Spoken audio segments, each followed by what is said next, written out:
దేవుని నామమునకు స్తోత్రం కలుగును గాక. ప్రభు అయిన యేసు క్రీస్తు నామమున మీ అందరికీ శుభములు తెలియజేస్తూ ఉన్నాను. ఒక డివోషన్కు సుస్వాగతం తెలియజేస్తూ ఉన్నాను. తల వంచి ప్రార్థన చేసుకుందాం. మా స్తుతులకు కారణభూతుడా, మా మంచి కాపరి, నీకు స్తోత్రాలు, వేలాది వందనాలు చెల్లిస్తున్నా ప్రభువా. మా జీవితాలు మరొక నూతన దినాన్ని మాకు అనుగ్రహించినందుకు నీకు స్తోత్రాలు చెల్లిస్తున్నా ప్రభువా. ఈ యొక్క వాక్యాన్ని ధ్యానిస్తుండగా పాటల ద్వారా, ప్రార్థనల ద్వారా మీరే మహిమ ఘనత ప్రభావాలు పొందుకొనమని, మాకును మా కుటుంబాలకు మా సంఘానికి ఆశీర్వాదకరంగా మలుచుమని క్రీస్తుపేట వేడుకొంచున్నాం తండ్రి, ఆమేన్. అందరం కలిసి దేవుని మహిమపరుస్తూ 294వ కీర్తన, యేసునే సేవింపరండి మోసపోకండి అని కీర్తన పాడుదాము. 294వ కీర్తన. యేసునే సేవింపరండి మోసపోకండి, ప్రభు యేసునే సేవింపరండి మోసపోకండి, ప్రభు దోషములను బాపునండి, దోషములను బాపునండి, దొడ్డ ప్రభువండి, యేసునే సేవింపరండి మోసపోకండి, ప్రభు దేవుడి తాడేసుమండి,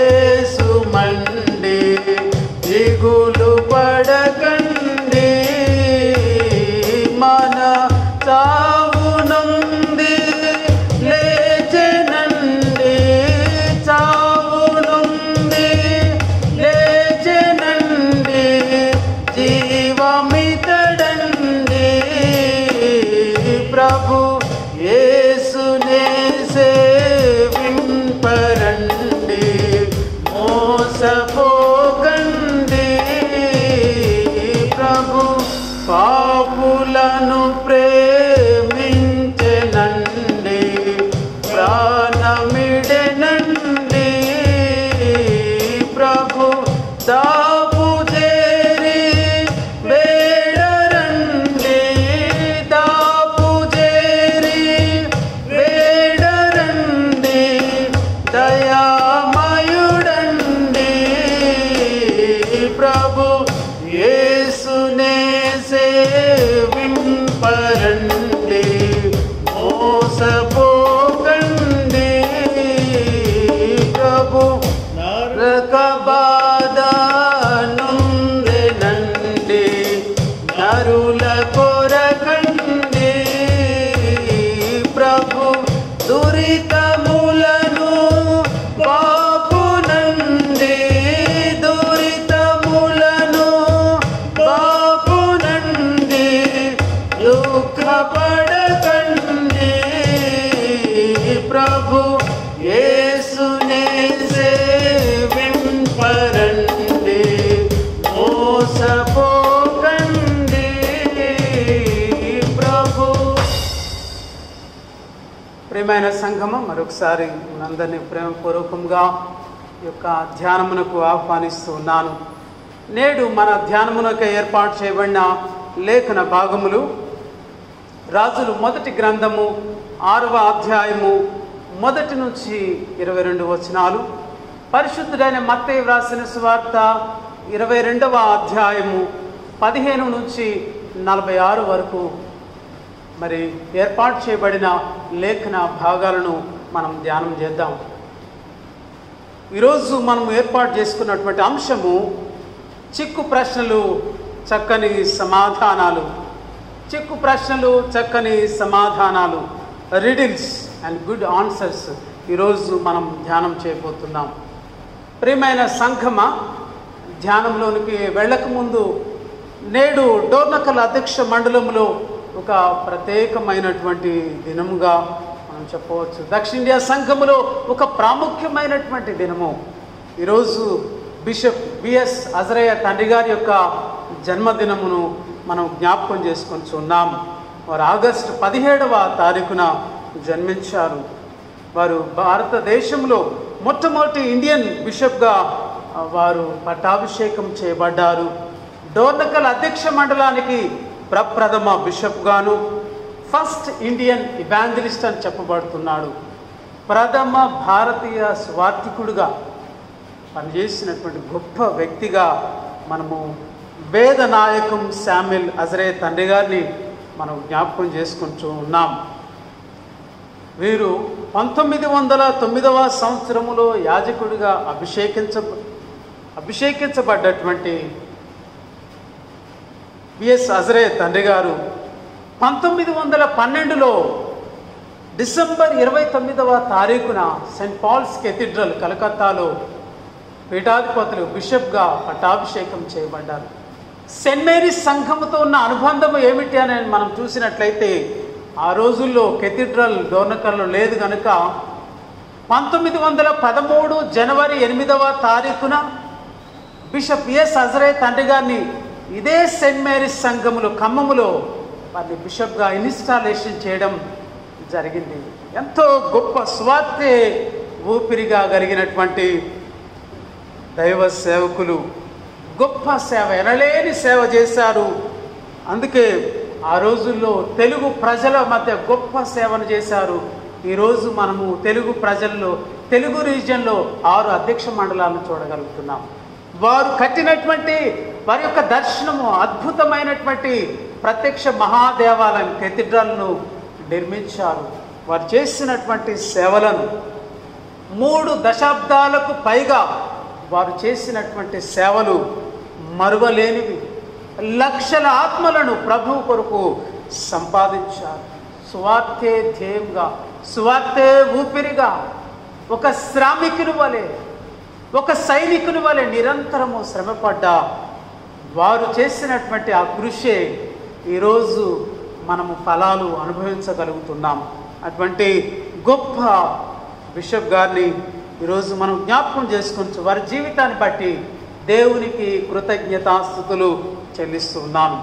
ఈరోజు మనము ధ్యానంలోనికి వెళ్ళినట్లయితే మత్తయి సువార్త 22వ అధ్యాయము 15 నుంచి 46 వరకు కనుక మనం చూడగలిగినట్లయితే యేసు క్రీస్తు ప్రభువారిని ఏ విధంగా చిక్కుల్లో పెట్టి ఆయన్ను ఆ యొక్క తప్పులో ఇరికించి సంహరించాలని ప్రయత్నించేటువంటి ఈ చిక్కు ప్రశ్నలు మనం చూస్తూ ఉన్నాం.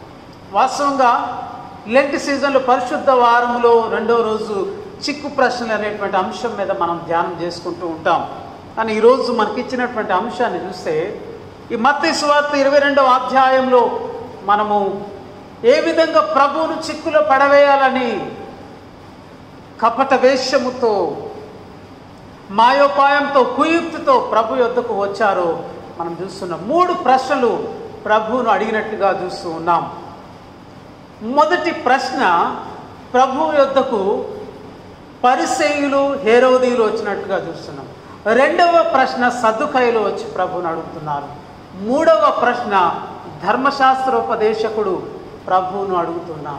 ఇంకా ఈ 3 ప్రశ్నలు మనము లోతుగా ఆలోచన చేసినట్లయితే మొట్టమొదటి ప్రశ్న, ఏ విధంగా ప్రభువును రాజకీయంగా ఆయన ఒక ద్రోహిగా చూపించి ఆయన్ని సంహరించాలని తలస్తున్నటువంటి వారు ఒక క్వశ్చన్ వేస్తున్నారు. కైసరుకు పన్ను చెల్లించుట న్యాయమా కాదా?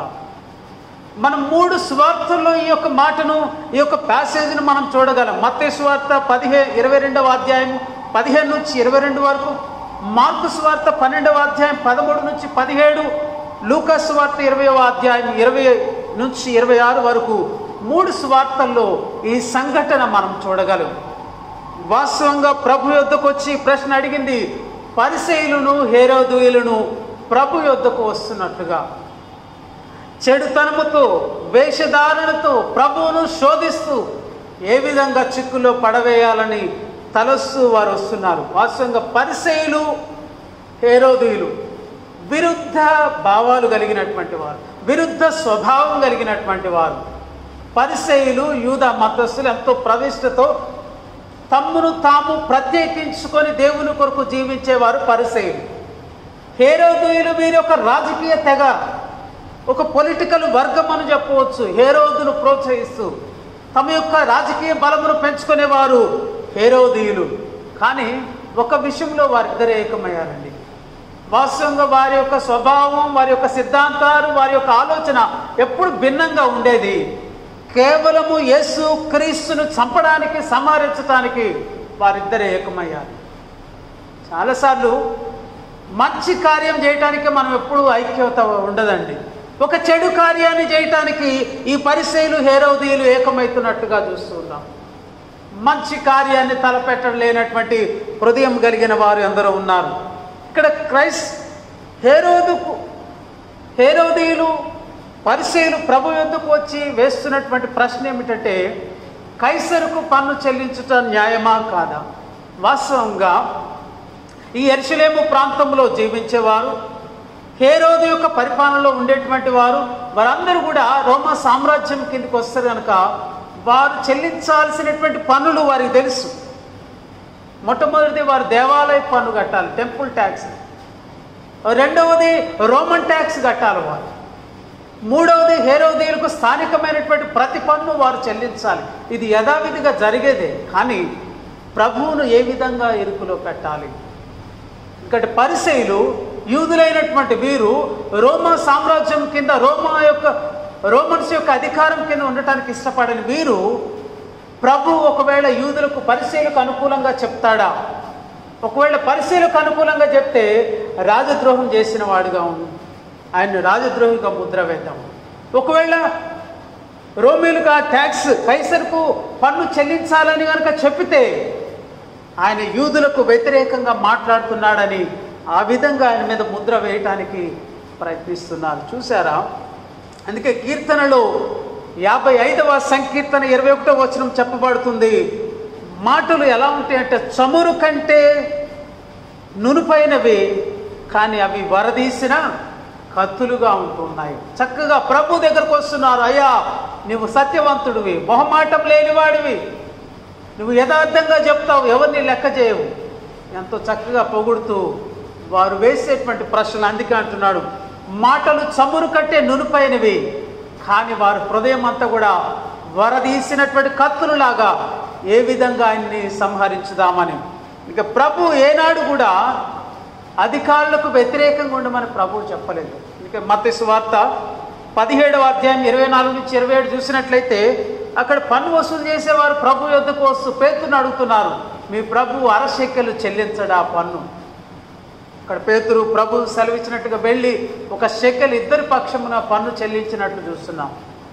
అపోస్తుడైన పౌలు స్పష్టంగా చెప్తున్నాడు, అధికారులకు లోబడి నుండి, రోమీయులకు రాసిన పత్రిక 13:1-7, మీ మీద నియమించబడినటువంటి అధికారులకు లోబడి నుండి, ఈ అధికారము దేవుని నుండి వచ్చినదే అని.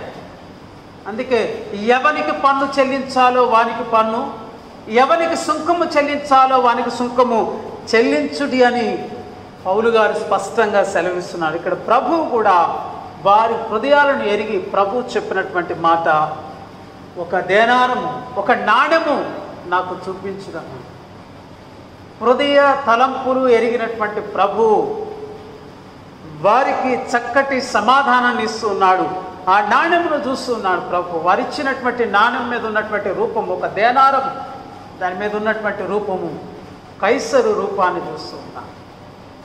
కైసరు రాతను చూస్తూ ఉన్నారు కనుక ప్రభు చెప్పిన మాట, కైసరు రూపము, కైసరు యొక్క రాత ఉన్నటువంటిది, కైసరివి కైసరుకును, దేవునివి దేవునికి చెల్లించాలి.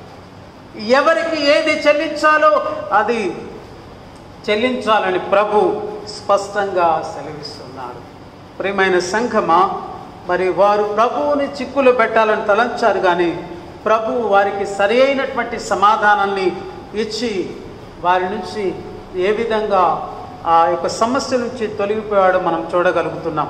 రెండవ ప్రశ్న మనం చూసినట్లయితే, పునరుత్థానమే లేదని చెప్పేటువంటి సద్దుకాయలు. మొట్టమొదటి పరిసయ్యులు, హేరోదీయులు.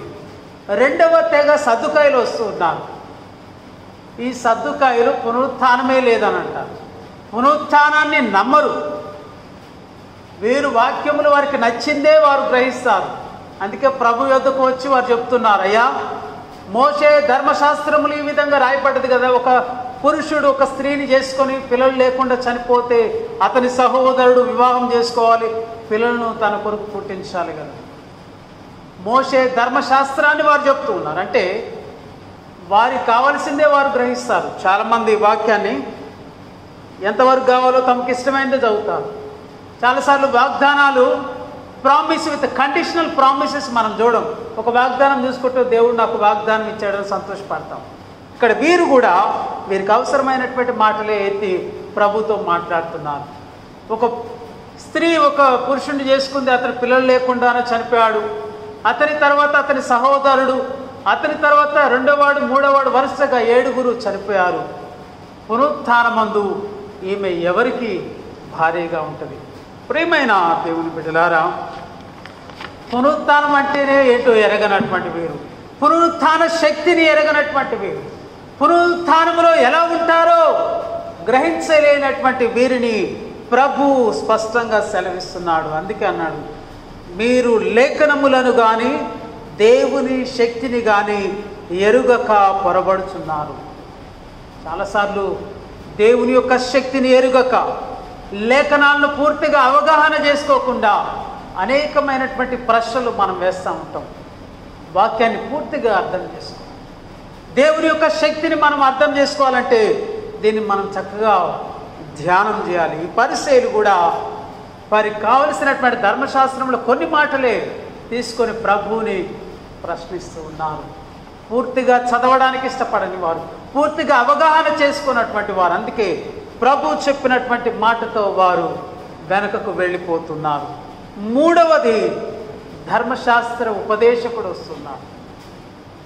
ధర్మశాస్త్రం అంతటిని చదివినటువంటి, ధర్మశాస్త్రాన్ని పూర్తిగా పుక్కిడబట్టినటువంటి వ్యక్తి, ఈ ధర్మశాస్త్రాన్ని అందరికీ బోధించే వ్యక్తి ప్రభు దగ్గరకు వచ్చి అడుగుతున్నటువంటి ప్రశ్న, మత్తయి సువార్త 22:34-40, మార్కు సువార్త 12:28-31 చూస్తే ఆ ధర్మశాస్త్ర ఉపదేశకుడు అడిగినటువంటి ప్రశ్న, ఆజ్ఞలలో గొప్ప ఆజ్ఞ ఇది, ద గ్రేటెస్ట్ కమాండ్మెంట్ గురించి ఆయన అడుగుతున్నాడు. ధర్మశాస్త్ర ఉపదేశకుడికి తెలియదంటారా? ధర్మశాస్త్రమును పూర్తిగా చదివి ధర్మశాస్త్రమును ఉపదేశించేటువంటి శాస్త్రి ప్రభువుని అడుగుతున్నాడు, ప్రధానమైన ఆజ్ఞ ఏది? చాలాసార్లు శోధించటానికి అన్ని తెలిసి కూడా తెలియనట్లు అడిగేవారు మనకు తారసపడతా ఉంటారు. ఇక్కడ శాస్త్రి కూడా ప్రభువుని అడిగినప్పుడు ప్రభు స్పష్టంగా చెప్తాడు. 2 ఆజ్ఞలను స్పష్టంగా చెప్తున్నాడు. నీవు నీ పూర్ణ హృదయంతో, పూర్ణ ఆత్మతో, వివేకముతో, పూర్ణ బలముతో నీ దేవుడైన ప్రభువును ప్రేమింపవాలను, నిన్ను వలె నీ పొరుగు వారిని ప్రేమింపవాలను. ఈ 2 ఆజ్ఞలు ప్రభు చెప్పినప్పుడు అతడు చెప్పినటువంటి సమాధానం చూడండి. అతడు అన్నటువంటి మాట, ఈ ఆజ్ఞలు సర్వాంగ హోమములన్నిటికంటేను బలుల కంటేను అధికమని ఈ శాస్త్రి చెప్తున్నాడు. అంటే ద్వితీయోపదేశ కాండము, లేవియా కాండములో ఏమైతే రాయబడ్డాయో ప్రభు వాటిని ఎత్తి చూపించినప్పుడు ఈ ధర్మశాస్త్ర ఉపదేశకుడు అంటున్నటువంటి మాట, ఇవి బలుల కంటే, సర్వాంగ హోమాల కంటే ఇది అధికమని తెలుసు. అన్ని తెలిసి కూడా ప్రభువుకు వివేకంతో యుక్తిగా నడుచుకున్నట్లు సమాధానం చెప్తున్నాడు. కనుకనే ప్రభు అన్నమాట, నీవు దేవుని రాజ్యమునకు దూరముగా లేవని చెప్పుచున్నాను. అంటే దేవుని రాజ్యానికి దూరంగా లేడంటే సమీపంగా ఉన్నాడు. అట్లానే దేవుని రాజ్యంలో ప్రవేశిస్తాడని కాదు. చాలాసార్లు వాక్యం చదువుతాం, వాక్యాన్ని గ్రహించము, దాని జీవితంలో అన్వయించుకోము. ఈ యొక్క ధర్మశాస్త్ర ఉపదేశకుడు, ఒక శాస్త్రి ప్రభువును చిక్కులో పెట్టాలని వచ్చున్నాడు, కానీ దాన్ని గ్రహించి ఆ వాక్యానుసారంగా జీవించాలనే ఉద్దేశం లేదు. కనుక ప్రభు అంటున్నాడు, నీవు దేవుని రాజ్యానికి దూరంగా లేవు. ఇకనైనా నువ్వు సరి చేసుకుంటే ఆయన యొక్క రాజ్యానికి నీవు వారసుడిగా ఉంటావు. చివరిది, ప్రభువే వారిని అడుగుతున్నాడు. 3 ప్రశ్నలు చూసాం. వారు ప్రభువుని ఏ విధంగా చిక్కులో పడవేయాలని ప్రభు చక్కటి సమాధానాలు ఇచ్చి వారి నోర్లు మూపించినట్టు చూస్తున్నాం. 4వ ప్రశ్న ప్రభు అడుగుతున్నాడు. ఈ ప్రశ్నకు వారి దగ్గర సమాధానం, ఎందుకంటే ప్రభువును క్రీస్తుగా మెస్సయ్యగా అంగీకరించలేనటువంటి కఠినమైనటువంటి హృదయాలు వీరివి. అందుకే ప్రభు అన్నాడు, క్రీస్తు ఎవరి కుమారుడు? పరిసయ్యులు సమాధానం చెప్పలేనటువంటి వారు, ఎందుకంటే ప్రభువును ఒక మెస్సయ్యగా అంగీకరించలేని వారు. అందుకే అంటున్నారు, ఇతను నీవు ఈ క్రీస్తు దావీదు కుమారుడు. ప్రభు కీర్తనలో నుంచి ఎత్తి వారికి చెప్తున్నాడు, దావీదే ఆయన నా ప్రభు అంటున్నాడు కదా.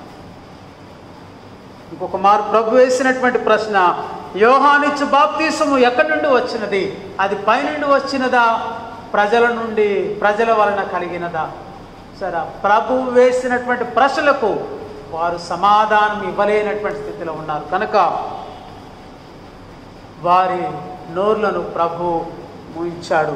వారి యొక్క ఉద్దేశాలను ఎరిగినటువంటి ప్రభు వారికి సరి అయినటువంటి సమాధానాలు ఇచ్చాడు.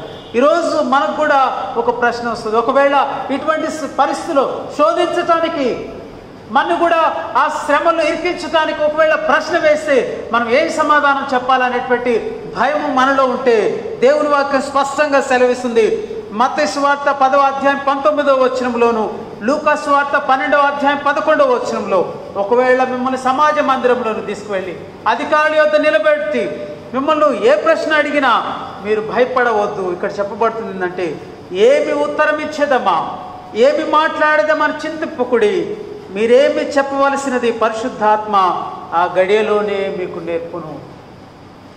సులువుగా చిక్కులో పెట్టాలని మిమ్మల్ని ఏ ప్రశ్న వేసినా, ఏ అధికారుల ముందైనా పరిశుద్ధాత్మ దేవుడు మీతో ఉంటాడు, మీకు సహాయం చేస్తాడని ప్రభు వాక్యం సెలవిస్తుంది. కనుక యుక్తితో కుయుక్తితో సులువుగా చిక్కులో పెట్టేటువంటి ఈ ప్రశ్నలను ప్రభు వివేచన చక్కగా వారికి సమాధానం చెప్పగలిగాడు. ఈరోజు సాతానుడు మన్ను కూడా సులువుగా చిక్కులో పెట్టడానికి ప్రశ్నలు వేస్తూ ఉన్నాడు. ఆదికాండం 3వ అధ్యాయం మీరు గమనించినట్లయితే, సర్పము యుక్తి గలదై ఏ విధంగా అడుగుతుందంటే, ఇది నిజమా? ఆ మాట అనగానే అవ్వలో సందేహం ప్రారంభమైంది. పాపములో పడిపోవడానికి అవకాశం ఉంది కనుక సులువుగా చిక్కుల్లో పెట్టేటువంటి ప్రశ్నలకు మనము ఏది ఆత్మ గలదో ఏది ఆత్మ లేనిదో అటువంటి వివేచన కలిగినటువంటి వారమై ఉండాలని ప్రభువు చెప్పినటువంటి సమాధానాలు మనము కూడా చెప్పగలగటానికి ఈ సువార్తలో చెప్పినట్టుగా దేవుని ఆత్మ మనతో ఉంటుంది. దేవుని యొక్క ఆత్మ నింపుదల ద్వారా మనము ఆ గడియలో ఏం మాట్లాడాలో మనము చెప్పగలము. కనుక చిక్కులో పెట్టాలనేటువంటి చిక్కు ప్రశ్నలను ప్రభు ఏ విధంగా సమాధానం ఇవ్వగలిగాడో నేడు ఆయనకి ఇష్టమైనటువంటి బిడ్డలుగా మనం ఉంటే ప్రతి విధమైనటువంటి శోధన నుంచి, ప్రతి విధమైనటువంటి చిక్కులు పెట్టేటువంటి యొక్క పాపము నుంచి ప్రభు మనని తప్పించగలడు. 2వ పాఠ్య భాగంలో మనం చూసినట్లయితే, రాజులు మొదటి గ్రంథము 6వ అధ్యాయం మొదటి 22 వచనాల్లో సొలొమోను నిర్మించినటువంటి సుందరమైనటువంటి దేవాలయాన్ని మనం చూడగలుగుతున్నాం. అతడు రాజ్య పరిపాలనకు వచ్చిన 4వ సంవత్సరములోనే చక్కటి దేవాలయ నిర్మాణము ప్రారంభమైంది. ఏదైతే దేవుడు దావీదుతో మాట్లాడాడో, ఏదైతే దేవుడు దావీదుకు సూచన ఇచ్చాడో వాటిని తూచా తప్పకుండా సొలొమోను చక్కటి సుందరమైనటువంటి దేవాలయాన్ని నిర్మిస్తున్నట్టుగా చూస్తున్నాం. అందుకే దాని కొలతలు కూడా స్పష్టంగా రాయబడుతున్నాయి. 60, 20, 30 అండి. 60 మూరల పొడవు, 20 మూరల వెడల్పు, 30 మూరల ఎత్తు కలిగినటువంటి సుందరమైనటువంటి దేవాలయం, విలువైనటువంటి దేవదారు కర్రతో, సరళపు మ్రానుతో ఎంతో సుందరమైనటువంటి దేవాలయాన్ని సొలొమోను నిర్మిస్తున్నాడు. అంత మాత్రమే కాకుండా గర్భాలయం, అతి పరిశుద్ధ స్థలాన్ని బంగారంతో పొదిగించాడు. దేవునికి ఇష్టమైనటువంటి సుందరమైనటువంటి దేవాలయం నిర్మించడానికి సొలొమోను ఎంతో శ్రద్ధతో భక్తితో దేవాలయాన్ని నిర్మించాడు.